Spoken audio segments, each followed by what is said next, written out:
I was gasping for air, a cold sweat forming on my forehead as I pushed through the rusty, seemingly forgotten door of apartment 614. I had to find out what was happening. It was the rumbling from behind the walls, the whispers of distraught residents, the mysteries of the towering Oakhaven apartments that led me here. But this was beyond anything I'd imagined. Rewinding to just 2 weeks prior, I had moved into Oakhaven, lured by the cheap rent and its proximity to downtown. The age-old brick exterior, with ivy creeping up its face, should have been the first warning sign. But like so many, I ignored the omens and listened to my wallet. Late one evening, as I settled into my new apartment on the 6th floor, Ms. Gertrude from 615 knocked, her frail hands trembling. "Have you heard them?" she whispered, eyes darting left and right. "The noises, especially from that apartment." I hadn't, but it didn't take long. That night, as the clock's hands crawled past midnight, a low, haunting hum began to emanate from apartment 614, right next to mine. At first, I chalked it up to faulty plumbing or maybe an old refrigerator. But soon, even the walls seemed to pulsate with a rhythm of their own, a heart beating too loud in the silence. In the following days, I overheard hushed conversations between neighbors talking about the previous resident of 614 and those haunting hours. Curiosity piqued. I reached out to a couple of longer-term residents. Their stories sent shivers down my spine. It was said that many years ago a man named Albert resided in 614. A recluse, he was rarely seen but often heard.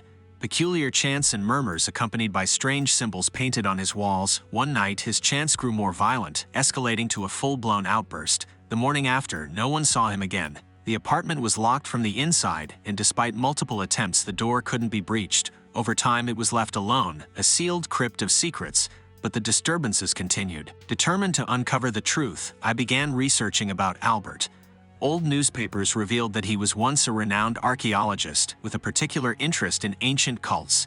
His last expedition was to a remote temple in South America, after which he returned a changed man. Mid-research, I was jolted by an intense, rhythmic pounding. The noise wasn't coming from any apartment, but rather beneath the building itself. The basement. Perhaps that was the key, but there was one problem: residents were strictly forbidden from entering it. A plan began to form in my mind. That night, armed with a flashlight, I made my way to the basement. To my surprise, the door was slightly ajar. The underground space was vast and lined with old wooden beams and brick walls. Cobwebs hung like drapes from the ceiling, and a damp, putrid smell filled the air. My light caught something on the far wall: symbols. The same symbols Albert reportedly painted in 614. Underneath them, a passage leading further down. As I hesitated, a whisper echoed through the space, drawing me in. Discover, uncover. I was in too deep to turn back now. Following the passage, I came upon a door. Pushing it open, my eyes met a sight that would haunt my dreams forever. The room was vast, and at its center stood an ornate stone altar, encrusted with dark stains that told tales of rituals long past. Candle holders, formed in the shape of writhing serpents, adorned its corners, their wicks long extinguished. The walls were adorned with more of those cryptic symbols, but now intertwined with disturbing sketches of disfigured humans in states of anguish and despair. As the shock subsided, a shuffling sound reached my ears, originating from the shadows in the corner of the room. I reluctantly aimed my flashlight, and the beam unveiled a hunched figure scribbling fervently on the floor. His back to me, I could see his skeletal frame, clothes tattered and hair a wild mess. The realization hit like a punch to the gut. It was Albert. He stopped abruptly, his head tilting ever so slightly, as if sensing my presence. Then, with a chilling slowness, he turned to face me. His eyes were not those of a sane man but of someone lost to a dark abyss. "You shouldn't be here," he rasped, voice filled with a mix of warning and despair. Trying to muster any courage, I replied, "I had to know the truth, Albert, about the noises, the symbols, about you." He let out a heart-wrenching sigh. "They called to me from the temple. The old gods, forgotten by time. They promise knowledge and power, but they take more than they give." The room grew colder. The shadows seemed to stretch and twist, reaching out for me. Panic surged through my veins. I had to get out, but Albert's story, his warning, kept me rooted. "They're bound to this place now, through me, through my foolishness." He gestured to the symbols around us. "I tried to contain them, to lock them here with the swords, but they demand more. They thirst." His hollow gaze met mine, filled with both torment and a plea for understanding. "Each night they try to break free. Each night I hold them back, but it weakens me." I knew then that the disturbances, the haunting hums, the chilling vibes of Oakhaven weren't just remnants of Albert's dark past, but an ongoing battle between him and these ancient deities. Suddenly, a deafening roar erupted from the very walls, making the room tremble. Albert's face contorted in pain as he clutched his head. "They're coming," he shrieked. A blinding light emanated from the altar, illuminating grotesque, shadowy figures emerging from the walls, their distorted forms menacing and horrifying. The room was filling with them, and their intent was clear. I had to act. Recalling the symbols I'd seen both in Albert's apartment and the basement walls, I frantically began drawing them around us with the chalk Albert had dropped. As the last symbol connected, a barrier seemed to form, and the figures were pushed back, their twisted faces filled with rage. "They can't be held for long," Albert gasped. "You need to leave. Warn the residents, and whatever you do, never let anyone enter this place again." His words were a stark contrast to the sense of impending doom that filled the room. But I knew he was right. Without another word, I turned and raced back the way I came, the haunting cries of the old gods echoing behind me. The hallways of Oakhaven felt longer and more twisted than ever. Each step echoed with urgency, but also with the weight of the knowledge I now bore. The silence of the night was pierced by the distant and haunting hum emanating from the depths below, growing in intensity. I emerged from the basement, locking the door behind me. There was no time to lose. Mrs. Gertrude, awakened by the noise, met me in the hallway. Her eyes widened in a mix of confusion and fear. "What happened? What did you find?" "Gather everyone," I panted. "Meet in the lobby." Now, people filled the lobby in varying states of sleepiness, confusion, and concern. The building's murmurs, paired with Albert's harrowing revelations, had everyone on edge. Faces looked to me expectantly, some with skepticism, some with dawning realization. "I know it's hard to believe," I began, "but Oakhaven is more than just a building. It's a prison, a seal holding back ancient malevolent beings. We must evacuate and ensure no one ever enters the basement again." Murmurs spread throughout the crowd. Some nodded, having experienced enough to believe. Others were skeptical, thinking it a prank or delusion. But as if on cue, a resounding crash echoed from the basement door, followed by an otherworldly growl that silenced any doubters. The building quaked, lights flickering, as shadowy tendrils began seeping through the floor, the very fabric of Oakhaven under attack. "We need to leave now," I shouted. Panic set in, residents scrambling for the exits. As we made our way out, a memory flashed in my mind. A tome in Albert's research about symbols of protection. With a piece of chalk, salvaged from the basement, I began drawing one of the symbols on the main entrance, hoping to buy us more time. Outside, we watched in horrified awe as Oakhaven's facade distorted, windows shattering and walls warping. The building seemed to be imploding, drawn in by the dark force within. Moments felt like hours, but eventually, the chaos subsided. Oakhaven stood, though forever changed, its windows dark, its structure twisted, an eternal testament to the battle waged within. Word spread about the horrors of Oakhaven, and it was soon cordoned off. Authorities dismissed the event as a minor earthquake, but we knew better. We formed a pact, each resident vowing to guard the secret, ensuring no one would ever attempt to uncover the darkness sealed within. Life moved on, but memories lingered. Every time I'd pass the now-abandoned Oakhaven, a cold shiver would run down my spine, remembering the night we faced the unfathomable. While most of us relocated and tried to forget, one thing remained clear. Some doors, no matter how enticing the mysteries behind them, are meant to remain closed. Some strange things happened in my childhood home. It wasn't a particularly old house. It was built in the mid-80s, and as far as I know, no one had died there by the time these things started to happen. Nonetheless, it was in a very old part of town, in a part where very dark things happened in the times when Spain governed over our country. Just 1 block away from my house, there once was a former lake that dried and was filled a long time ago, where the colonial authorities threw the bodies of a group of Senegalese slaves that were executed for trying to return to their homes. I don't know if any of you believe in the spiritual sense of the word energies, but I certainly do, and I believe this is a good explanation of the things that happened in my house. Sometime before I was born, my parents were having dinner with my brother and older cousins, who at the time were living in our house because they were in a university in our city. All were having a good time making chatter during dinner, when suddenly they all heard the same thing, the strident cry of a baby coming from my brother's bedroom. My mom recalls that it was loud and short, just one single cry that got everyone out of the loop, and as soon as it appeared, the sound was away. The weird thing is, there was no baby living in our neighborhood at the time. Our neighborhood consisted of 12 semi-detached houses, so it's not a far shot to theorize that it could have been a baby that stayed the night in one of our neighbors' houses, but the walls were very well insulated. Also, everyone remembers that the cry wasn't muffled. It clearly sounded as if it was inside of our house. Old TVs tended to turn off by themselves.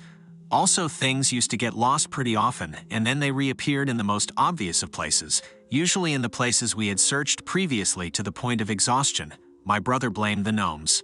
A more shocking experience happened to me when I was about 7 or 9 years old. My brother threw a party in our house with a couple of friends from university. I was on our old family computer, probably playing RuneScape in the same room where the party was going on, and then I heard a woman screaming. It was a friend of my brother's former girlfriend. For anonymity's sake, let's call her Carla. She stood below the arch that leads to the living room just in front of the stairs, staring with horror and yelling at an empty space on the wall. She began to cry, and Carla tried to calm her down, but it was in vain. She insisted on leaving. Whatever she saw had disturbed her deeply. My brother says that, once she was more calm, she claimed that she saw a man standing on the stairs staring at her with wrath.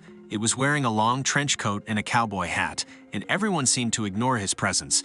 Everyone but her. The thing that scared the F out of her were his eyes. She claimed that she sensed some kind of ineffable anger in his gaze, and then she was too scared to be in that house.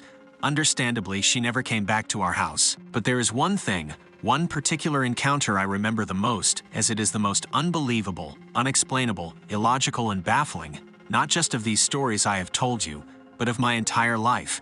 One night, not so distant from the other story, my mom wasn't at home for reasons I don't remember anymore, and my brother had just left for a party at Carla's house. I remember him wearing a black trench coat and a brown leather hat, and so my dad and I were home alone for the night.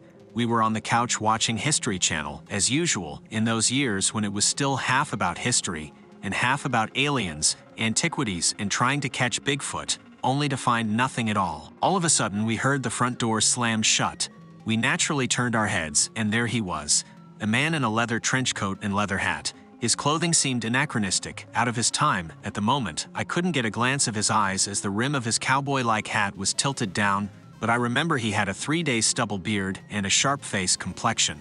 He was dressed almost exactly like my brother and had the exact same beard style. I remember thinking, oh, my brother's home early. Also thinking he was my brother, my father tried to talk to him, but he went directly upstairs, ignoring us completely. In that moment, I could get a glance of his eyes. They felt soulless, inhuman. I could not sense any evilness in his eyes like Carla's friend claimed it did. I remember how he stomped on the steps with haste, almost with anger. I also remember thinking that that man wasn't my brother. His face was not similar at all. My dad, skeptic and stubborn as he was, still thinking it was my brother, said to himself, "This F***CKER came back home drunk again," or something along the line. After pondering on the strangeness of the situation, my dad asked if I remembered hearing the door being opened, but can't recall if I did. And also, I'd be lying if I said I remember what I answered. Probably I just shrugged. My dad then tried to make me go upstairs to check on my brother's bedroom, but I was scared **Telis and refused to go there alone. Finally, we both went upstairs and we entered my brother's bedroom. Behind the threshold there was nothing but darkness. The lights were off, the windows were closed shut, and there was no sign of anybody being there. My dad checked on the closets, checked on the windows, and then checked on the other bedrooms. We were all alone. There was no trail of the Hat Man. He vanished in thin air. We went back downstairs to continue watching our show, trying to forget what just had happened. But it simply wasn't possible. The absurdity of the situation didn't make that possible. Shortly after, my brother came back home. My dad questioned him about the whole situation, asking him if he had jumped out of the window or something. My brother denied doing such a thing with an expression of bewilderment on his face, and that was that. We didn't touch the matter and we moved on with our lives. Some days we would remember while watching a horror movie and say, "Hey, remember the Hat Man?" And time passed and so on and so forth. At a time, I even had forgotten the whole situation for years, and then it simply went back to my head. I remembered the Hat Man just out of the blue. According to Chilean rural folklore, the Hat Man is the angel of death. To some others, he is the devil, and his presence is nothing but the promise of loss and misfortune. That makes sense, because my dad's life was cut short by an anaphylactic shock when I was 12 years old. My life hasn't been the same since his death, both economically and emotionally. After my dad's passing, we eventually moved away from that house. To this day, I still wonder, will I see the Hat Man again? Many years ago, when I was a teenager, my friends and I decided to venture to Camp Dark River, located deep in the Blackwood Forest, a place we used to visit on our summer vacations to enjoy nature adventures. The afternoon faded as we explored the deteriorating wooden cabins.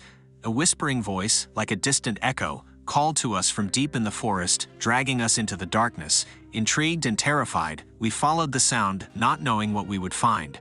As we moved forward, the sun sank behind the trees, casting ominous shadows across our path. The leaves crunched under our feet, and the sound of the nearby river told us that we were close to our destination. The golden rays of the full moon were beginning to filter through the branches, increasing the mystery of the place. As we approached the camp, a strange feeling of unease came over us. Tales of sightings and whispers in the woods seemed to come to life around us, but we were determined to discover the truth behind these stories. We set up our tent near the river and lit a campfire. As we shared stories and laughter, the atmosphere grew heavier and heavier. It was as if the forest was listening, waiting for the night to come to reveal its darkest secrets. As darkness took over the place, we began to hear whispers, barely audible voices that seemed to come from the shadows of the forest. We tried to ignore them, convincing ourselves that they were simple tricks of the mind. But when shadows began to move through the trees, our bravery quickly faded. That night, a group of us gathered around a crackling campfire by the eerie, murmuring river. It was a starry night, but the feeling that something was not right hung in the air, as if the forest held dark secrets. As the night progressed, we began to hear strange whispers coming from the river. We ignored the sounds at first, thinking they were just our imagination playing tricks or just the fish in the river. We continued telling ghost stories and laughing, but the whispers became more audible, as if someone was trying to communicate with us from the depths of the water. Finally, one of us, the bravest, Thomas, decided to approach the river with a flashlight in hand. When I illuminated the water, nothing happened. They just looked like fish swimming. But then, John, acting brave, grabbed the flashlight, and to everyone's surprise, we saw a pale and shadowy reflection that chilled our blood. To our horror, we discovered a pale, emaciated face slowly emerging from the waters. It was a lifeless face, with empty sockets and hair soaked in algae. Lucia, John's girlfriend, who was the most afraid, and Carolina, my girlfriend, screamed. That made the scene even worse. Our screams of terror and fear filled the air as the lifeless body emerged more completely from the water, revealing a drowned human being wearing a crumpled and torn t-shirt. He was covered in algae and moss, and his eyes were empty, like those of a corpse. The eerie specter attempted to speak, but produced only a guttural murmur. His bony, wrinkled fingers extended toward us as if he were trying to grab us. In an act of panic, we retreated and ran back towards the tents, starting the campfire and creating a barrier of light. The lifeless being recoiled from the glare, letting out an inhuman wail before vanishing into the river. We stood there, paralyzed with fear, not knowing if what we had seen was a vengeful spirit or simply an illusion of darkness. Spent the rest of the night awake, listening to the whispers and feeling the eerie presence that lurked in the forest. When dawn finally broke, we hurriedly packed our things and left Dark River Camp, vowing never to return. Since that night, the Dark River Camp was abandoned. The wooden bridge that crossed the river was covered with weeds, as if nature itself wanted to hide what happened there. The story of that fateful night became a legend of terror that endured over time, a reminder that sometimes, in the darkness of nature, dark and vengeful secrets are hidden. We never discovered the truth behind the apparitions and whispers in that place. That experience remained etched in our minds forever. Dark River Camp remained a mystery, an enigma that defied logic and reason, a place where the paranormal and the unknown intertwined in the shadows of the dark forest.